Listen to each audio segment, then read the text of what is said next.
Damos y caballeras. Desde Pampalandia, la más médula radio. Una información que llega justamente desde Washington dice que el Departamento de Estado norteamericano advirtió a sus embajadas en todo el mundo que incrementen las medidas de seguridad. Minnesota intenta ahora alejarse del cierre de las listas electorales. Advertencia electoral, la sonda se aleja. Según informaron fuentes del Ministerio de Defensa israelí, los envíos de armas son colosales. La policía cuando los delincuentes se aprestaban a ingresar al país. Llega mañana con 12 grados 7 de temperatura en Buenos Aires, 84% la humedad. Su último trabajo que se llama Otherwise, Six Underground, se llama esta canción, interpretada por Sneaker Beans. 8 de la mañana, una huella de emergencia. Por suerte para él, Cervera fue liberado y los delincuentes capturados. Los envíos de armas son colosales. La capacidad de quien tiene que determinar y investigar un cambio tan en vivo, Parte de Walter Olmos. En un rato nos vamos a meter en el juicio de Natalia Melman, en realidad el juicio por el asesinato de Natalia Melman. Cualquier realidad con la coincidencia es puro parecido. Dale, escucha. La más médula radio. Se viene la mesa política y económica, ¿no? Exactamente, así que le pedimos que pase por favor a Hernán Brienza, escritor y politólogo, y a Franco Vitali, legislador de la ciudad de Buenos Aires y hombre de la cultura y un amigo de la casa. ¿Qué tal? Un poco televisivo y un poco radial lo que estamos haciendo, pero no sé si... Pero es la esencia de la más médula radio. ¿Cómo va? ¿Todo bien? Un gusto. Para arrancar, para poner en tema, cómo combatimos este odio que estamos percibiendo y un odio que se ve reflejado mucho en la política nacional. Bueno, sobre el odio yo creo que en principio está bueno ya asumir que no es una novedad, ¿no? Porque hace rato se viene reflexionando sobre el odio en la política, el odio, y siempre como si fuera una novedad, y la verdad que ya pasó un montón de tiempo, que llamamos novedad a algo que se vino para quedarse y ya creo que ya tiene otra forma esto que analizamos ahora como odio, a lo que empezamos analizando como odio a partir del 2008, creo que podemos poner una fecha en el conflicto con el campo, el gobierno de Néstor y Cristina. Nosotros fuimos parte de la gestión de Néstor, la última partecita de la gestión de Néstor y sobre todo la de Cristina, y en ese momento nosotros hicimos un taller, viene al caso porque es de literatura. Bien. A nosotros nos habían pedido que hagamos un taller sobre democracia, ¿no? Y se nos ocurrió hacer algo a partir de El Eternauta. Nosotros a partir de la historia inicial, del momento que plantea la historieta, planteamos una relación con la democracia, ¿no? Un grupo de amigos encerrados en una casa, jugando al truco una noche cualquiera, y de pronto, pum, un acontecimiento que no se sabe bien qué es, quedamos encerrados, aparentemente están todos muertos y somos los únicos sobrevivientes, punto. Esa es la situación, el misterio que le proponíamos a los pibes del secundario en ese momento, ¿no? A partir de ahí, le decíamos, bueno, hay que discutir la democracia. Es evidente que a partir de ahí la toma de decisiones depende mucho más de cada uno de nosotros y que la consecuencia de esas decisiones nos afecta muchísimo más a cada uno. Entonces era una forma de discutir sobre la participación en la democracia con los pibes a partir de esa historia inicial. La verdad que a los pibes les encantaba, la verdad que fuimos a un montón de colegios de todo el país, esto fue un taller que anduvo muy bien, y después dábamos el libro. Hubo una época, hasta no hace mucho, que Jorge Lanata tenía un programa que llamaba, ya ni me acuerdo el nombre del programa, pero un programa donde se había juntado todo el poder de la mentira y de la denuncia falsa de Clarín, de la bronca, todo en un programa, que era el domingo a la noche. Periodismo para todos. Periodismo para todos, muy bien. Que estaba la Nata solo haciendo una editorial de 2 horas. Con Algo así, muñecos. claro. La Nata te marcaba y después durante 1 o 2 semanas estaban todos los medios, te apuntaban y te destrozaban por cosas insólitas. Bueno, en ese momento a la Nata se le ocurrió decir que nosotros íbamos a adoctrinar a los jóvenes. A partir de ahí yo sentí en carne propia, siendo un desconocido total antes, lo que es cuando el odio se te apunta. ¿Por qué? Porque pasaron de apuntar a decir que era un adoctrinador, nombre, apellido, tapa de Clarín, tapa de la Nación, una cosa que ahora uno lo ve en retrospectiva, se caga un poco de risa, pero en ese momento era muy loco porque las redes sociales no existían tanto como ahora, no era tan Uno no tenía por qué tener el cuero duro ante cualquier desconocido que venía y te dejaba una amenaza. Lo cierto es que el Facebook me reventó de mensajes que decían con los nenes no. De ahí salió lo de la prohibición del Eternauta, ¿no? Un jefe de gobierno de la misma signo político que ahora prohibió el ingreso de un libro a las escuelas de la ciudad. Ese libro es el que ahora tuvo éxito con Netflix. La pregunta es por qué se prohíbe un libro y qué libro se prohíbe, ¿no? Que se puede hacer una relación entre ese odio que siente Franco, que sintió Franco por el libro de Eternauta y quizás el gran momento de la historieta del Eternauta, que es cuando un mano describe qué son los sellos, ¿no? Los sellos son el odio cósmico, dice, si mal no recuerdo, ¿no? Hay algún gran lector de Eternauta, me corrige, pero creo que eran los... Bueno, habría que ver qué es eso del odio cósmico, habría que pensar qué sentimiento, qué reacción, qué ocurre con ese odio. En el caso del mano, dice, son el odio cósmico porque son la ambición absoluta. Habría que pensar si la ambición absoluta te lleva al odio, te lleva al desprecio, te lleva al rencor, te lleva a la envidia absoluta, ¿no? Digo, para pensar qué era eso que el mano estaba denunciando, ¿no? Y a mí siempre me llamó la atención el pronombre que utiliza el mano para referirse al enemigo, ¿no? Que son los sellos. Los sellos están fuera de cualquier relación de otredad, ¿no? No hay un uno y un otro, hay un ellos, que está fuera de cualquier relación y cualquier vínculo en el cual uno pueda tener un encuentro o un diálogo o un reconocimiento, un doble reconocimiento, ¿no? Habría que pensar si este odio cósmico es aquello con el cual uno no puede ni siquiera relacionarse desde el lujo de la otredad, ¿no? Cuando Cristina Fernández de Kirchner habló de la patria es el otro, ahí ese otro es un lujo, ¿no? Digo, es un lujo en el sentido que puede ser el sujeto de la solidaridad o el sujeto de la incomprensión, ¿no? Porque el otro en algún punto es el extranjero, ¿no? Es aquel con el cual no podríamos relacionarnos, pero que en el fondo nos une algo. Hay algo que nos une en esa relación de otredad. Con los sellos, que son el odio cósmico, no hay posibilidad de vínculo. Me río porque Vito está haciendo acá su travesura, ¿no? Cuando uno piensa en esa imposibilidad de conexión con eso que es el ello, que son los sellos, las formas de hacer política se restringen, ¿no? No es lo mismo el odio que veníamos hablando desde el principio, ese que quizás fue un método que encontraron los sectores de poder para ponerle límites a un gobierno popular como el de Cristina, que empezó quizás a verse muy claro a partir del conflicto en el campo.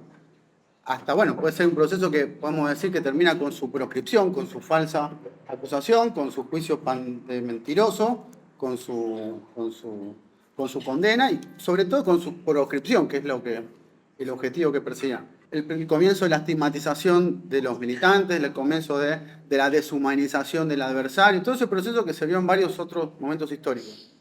Creo que ahora estamos en una nueva etapa de ese odio, una etapa superior. Ya el odio ya sirve para justificar una acción represiva del Estado anterior. ¿Y ustedes consideran que a través de las redes sociales se potenció más este odio? Sí, yo creo que no. No, creo que el odio es algo... ¿Ya estaba de antes? Sí. No había redes cuando bombardearon la Plaza de Mayo y mataron 300 personas, no había redes cuando mataron 30.000 personas. A mí me da la impresión de que hay que pensar en serio el odio para desarticularlo. La diferencia fundamental es el freno al propio sentimiento de uno. No es lo mismo utilizar todo el aparato del Estado para encarcelar a 6 personas, no es lo mismo gatillar sobre la cabeza de una persona que llenar de bosta la puerta de la casa de uno, no es lo mismo. Para nada. Y tampoco es lo mismo la manifestación, más allá de la sensación o el sentimiento que tenga quien ejecute un acto que uno puede decir no adecuado, ¿no? Ahora, yo quiero volver para desarticular el odio hay que pensarlo, y yo quiero volver a pensar esto de que solamente odian los buenos. porque creo que solamente aquel que cree que el otro es alguien con el cual no puedes relacionarte, tiene la posibilidad de exterminarlo. Solamente alguien que se considera parte del bien, parte de las fuerzas del cielo, parte de la civilización occidental y cristiana, parte de la civilización, puede llevar adelante políticas en las cuales el odio se vuelve una herramienta política, ya sea con el degüello de 300 federales en Cañada de Gómez, 30.000 gauchos enterrados y masacrados en Cuyo, 700 trabajadores asesinados en la Semana Trágica o los 1.400 fusilados en la Patagonia, digamos. Solamente quien se cree dueño de esa civilización y que cree que esa civilización es el bien puede tener esa lógica de desprecio absoluto y de odio absoluto hacia ese otro al cual no lo sienta a la mesa de negociación. Ser un poco más pudorosos a la hora de creernos buenos nos ayuda a frenar nuestras políticas o reprimir en términos políticos aquellos sentimientos que a nosotros nos parecen. E incluso me parece que hay algo de convertir ese sentimiento de odio en una chanza, ¿no? Hay algo que nos permite, a través del humor, de llenar de mierda una puerta, tiene algo de humorístico, más allá, menos para el dueño de la casa, pero digo, tiene algo de humorístico que tramita las sensaciones que nosotros podamos tener de odio, de bronca, de rencor. Y vuelvo a la lógica de la otredad, porque la otredad genera una relación. Y si vos tenés una relación con el otro, por lo menos lo reconocés. Cuando vos lo reconoces al otro, podés cosificarlo y deshumanizarlo como vos quieras, porque vos sos parte de la fuerza del cielo. Y el otro, ese otro que ya no es otro, sino que es una rata, es una cucaracha. Hay que dinamitarlo. Hay que dinamitarlo, ¿no? Sí, soy cruel con eso que no existe, con eso que no debería existir porque no es un ser humano. Cuando alguien dice soy cruel con los kirchneristas, yo creo que pensar en que esa persona reconoce su propia maldad es un error. Yo creo que él lo que está diciendo es yo soy el bien. Como en nombre del bien puedo destrozar aquello que es lo siniestro, o lo inefable o lo oscuro de una sociedad. Y me parece que si no comprendemos esa raíz del odio, esa raíz del mal, podemos llegar a repetir el lugar de la víctima perpetua en la historia argentina, ¿no? Yo lo que creo que hay que desarticular ese odio y hay que explicarle a la sociedad por qué ese odio está ahí, ¿no? ¿Y de qué manera crees que se puede desarticular el odio? Si yo supiera, no estaría un domingo a la noche hablando acá, estaría haciéndolo, ¿no? Bueno, nosotros durante todo el día, para comentarle a ustedes, todas las mesas que tuvimos de charlas, coincidimos que quizá una de las herramientas sería la unión, lo colectivo y alejándonos de lo individual. Vos hablabas del Eternauta. Nadie se salva solo. Sí, yo voy a decir una cosa, que antes así le doy el cierre a Franco, así me puede contestar. Yo creo que el problema de la frase de nadie se salva solo, que está muy bien para la primera parte de la serie El Eternauta. Los que leímos El Eternauta sabemos que nadie se salva ni solo ni colectivamente, porque termina para el orto la historieta, ¿no? Digamos, quizás hay una esperanza, que es la esperanza del eterno retorno de los sectores nacionales y populares con la experiencia, porque el Eternauta vuelve la noche anterior a la nevada, para avisar que es posible, para decir que es posible avisar sobre la nevada, ¿no? Bueno, nosotros intentamos avisar sobre la nevada, pero la nevada volvió a caer, ¿no? Pero sí creo en esta lógica que vos planteás de las unidades, ¿no? Yo creo que hay que ir al encuentro, ¿no? Y el encuentro requiere varias cosas. Requiere escucha y requiere generosidad. Sin escucha y sin generosidad no es posible el encuentro. Si el encuentro solamente se limita a que el otro me escuche y me dé la razón, no hay encuentro posible. Yo tengo una pregunta para hacerles a ambos y quiero retomar un término que que había dicho Hernán, que es la palabra cucaracha. ¿Por qué creen que todo lo que es opuesto a lo que piensa el gobierno es catalogado con la palabra cuca? ¿Y por qué creen que de los que nos encontramos de este lado, o sea, los cucas, nos adueñamos del término? Esto está muy estudiado. El nazismo utilizó la palabra rata para definir a los judíos, ¿no? Digo, creo que tiene que ver con esos ascos primarios que tenemos los seres humanos ante determinados animales, ¿no? Nosotros también utilizamos la palabra gorila y nos deshumanizamos. A eso también hay que decirlo, pero no es lo mismo un gorila que una cucaracha o una rata o una alimaña que nos produce un asco profundo, ¿no? Y que además es un asco atávico, un asco del que no podemos salir. Y yo creo que cuando la política pasa por el símbolo de lo asqueroso, ya no se puede reflexionar sobre eso. Hay que tener mucho cuidado con la resignificación de esos términos. Vos decís yo soy populista y ellos te miran diciendo que sos autoritario, demagogo y un hijo de puta. Por mucho que vos digas, no, que yo soy populista, no era Clau, la gente sigue viendo un demagogo, un autoritario y un choriplanero. Digo, cuando vos te apropiás, sí, soy cuca, los demás te miran y dicen, ah, sos una cucaracha que hay que aplastar. Digo, esa política de significantes hay que pensarla profundamente, porque finalmente te ganan siempre la batalla. Él es un león y nosotros somos cucarachas, y nosotros contentos decimos, sí, somos cuca, y ellos son leones, ¿no? Me parece que ahí hay algo para pensar.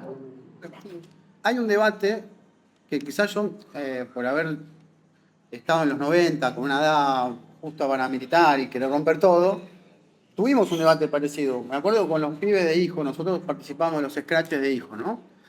Y quizás hasta teníamos un debate que era también, teníamos, como estábamos en esta época, teníamos tiempo hasta, y las ganas hasta de filosofar sobre alguna cosa de nuestra bronca. Y la verdad que no era exactamente, no es el mismo tipo de odio el de un lado que el otro, que justifica las acciones, incluso aunque sean similares, aunque sean parecidas. La historia de la Argentina, las peleas, las luchas políticas, se inscriben en una tradición política que tienen antecedentes. Nosotros en los 90 había un debate que era, primero que se consolide la democracia, pero después los hijos, cuando empezaron a hacer los scratchers, era señalar y decir, hay una justicia que no mira, que no quiere, que es cómplice, no quiere ir a investigar a los militares porque tienen una impunidad legal. Después era un reclamo de que se modifiquen las leyes que le dan impunidad a los que hicieron un genocidio para imponer un determinado modelo económico. Después se logró, y después fue juicio y castigo. Y después había otra discusión que era justicia social, condena social. En un momento cuando no salían las leyes, un sector de la militancia empezó a decir, bueno, si no se puede la justicia real, que sea la condena social. Entonces ahí habían estos debates parecidos. Che, pero ¿qué nos guía? ¿El odio para que los tipos estén presos?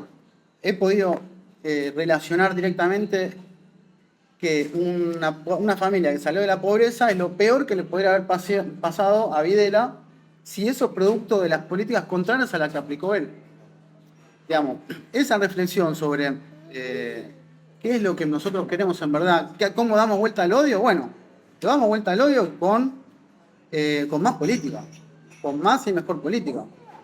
Como obviamente nadie tiene la varita, nadie es el centro de nada. Yo ahí coincido con Hernán. Me parece que nadie es el que pone las reglas, cómo se convoca. Se está y se hace. Creo que el momento en lo que está pidiendo es más y mejor política. ¿Cómo es eso? Creo que primero insistir en esto, lo cultural es muy importante, insistir en lo que el sistema no quiere. Si hay una serie de políticas, estudiarlas y pensar las contrarias, o contrarias o no, pero originales. No quedarse con lo que te propone el sistema, no quedarse con lo que el mercado te propone, editar, bueno, la tarea de un editor, el editor que destaca es el que reconoce algo que todavía no está reconocido por el mercado y ahí lo transforma. Esa forma de mirada de las reglas actuales y desafiarlas. Y otra creo que es, de verdad, cuando uno te aprieta, cuando meten preso a compañeros, cuando viene la mala, que no sabemos cuándo va a terminar, con la gravedad, cómo hacer, bueno, combatir el miedo. ¿Cómo se combate el miedo? En esto creo que también la cultura es muy importante.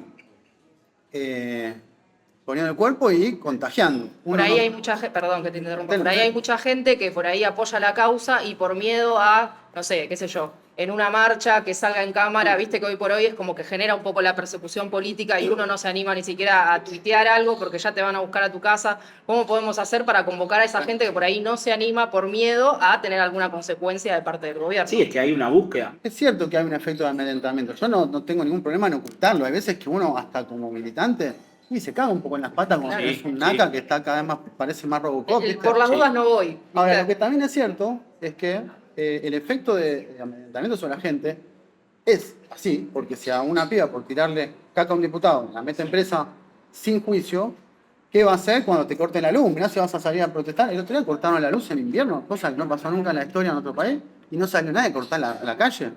Era tradicional, te escuchan Por el una miedo. semana sin luz, yo salgo a reclamarle de sur. Sí. No salió nadie. O sea, el efecto disciplinador está, es obvio. Lo que también está claro es el efecto contagio que te dan los pequeños momentos de coraje de algunas cosas. Cuando uno ve a alguno que se planta y le sale bien, el efecto individual sobre uno es muy importante.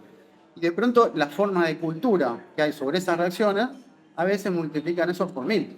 Cuando este modelo, para los que todavía le tienen un poco de fe, fracase, la idea que va a quedar son todo lo mismo.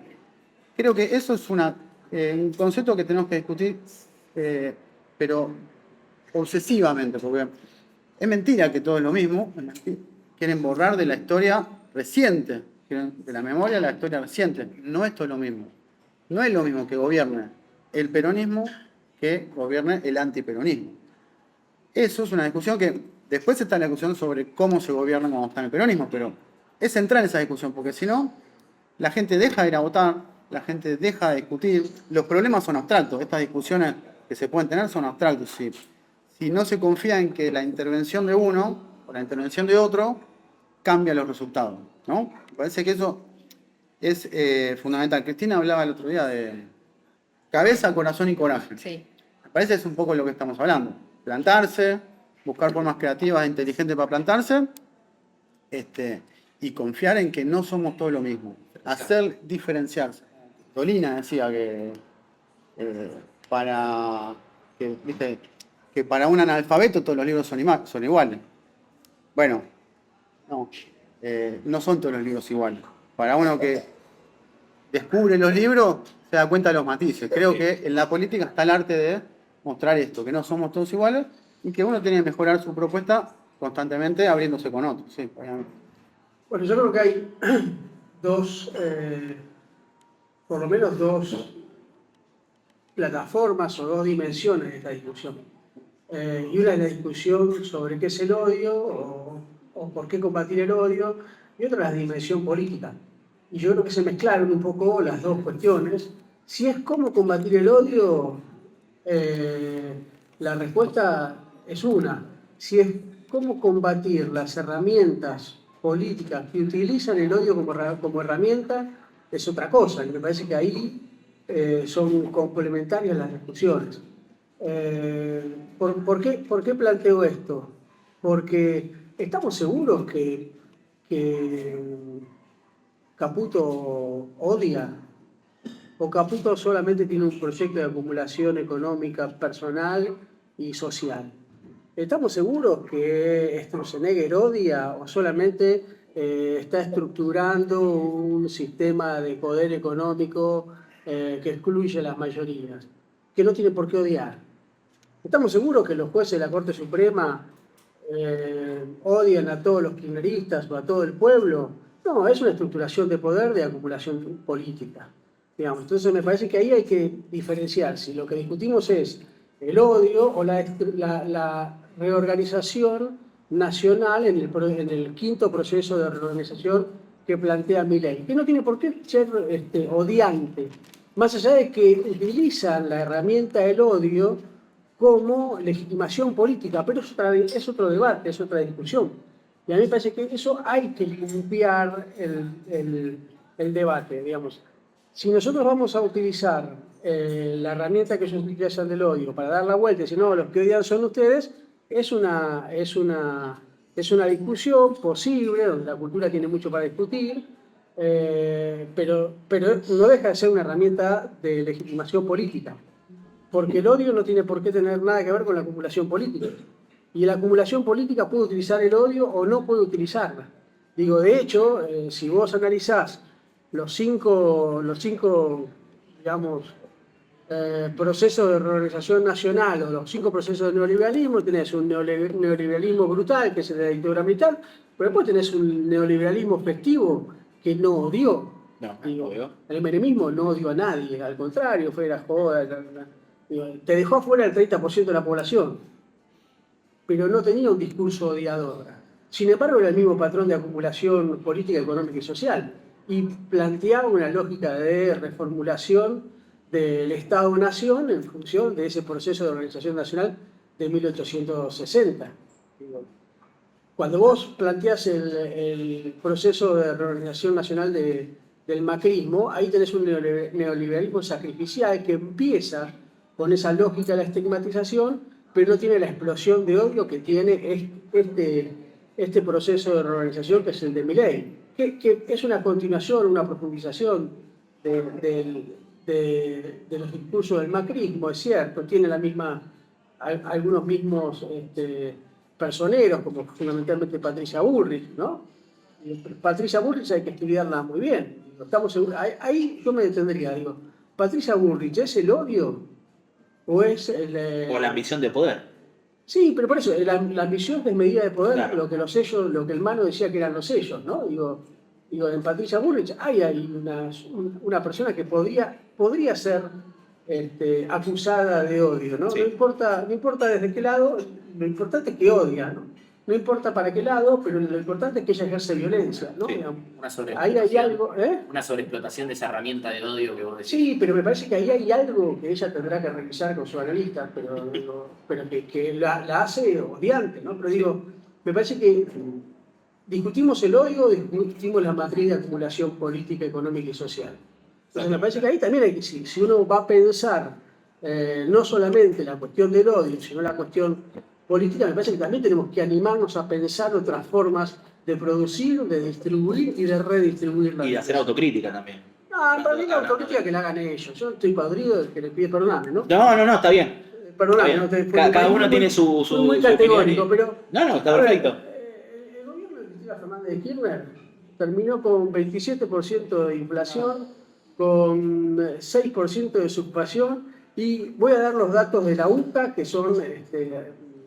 Que me los pueden cuestionar, pero no importa. Del 26% de pobreza.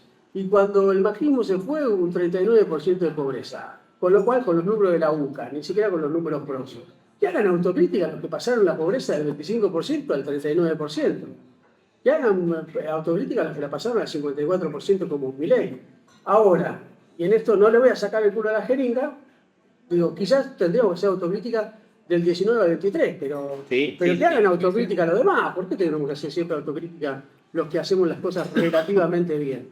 Me parece que es eso, es las dos cosas. Reflexionar, discutir, muy fuerte, muy sacado de cualquier tipo de prejuicio, sobre todo entre nosotros, y a la vez no regalarse, hacer las cosas con algún sentido. Entender las reglas contra las que estamos peleando y las que queremos imponer nosotros. Entiendo un reclamo como que vienen de una circunstancia un poco fallida, de una participación fallida, que ahora no quieren repetirla. Bueno, eso requiere un esfuerzo de creatividad de parte de todos, de los espacios que ya están creados y quieren incorporar, y los que se quieren sumar, o están despertándose y tienen ganas de hacer cosas, tener la confianza y la autoestima de poder invitar sus propios espacios, siempre que uno ponga los argumentos, el razonamiento, como norte de su justificación, bueno, tienen que haber mejores resultados que si no, ¿no? Digamos, no hay un camino mágico ni derecho, pero sí hay formas de llegar a ese camino que te garantizan ser mejor que otras. Me parece que en eso se resumen los dos grandes espacios políticos y existenciales de nuestro país. El de ellos, el de los ellos, y de los nuestros, los nosotros. Muchas gracias. Gracias.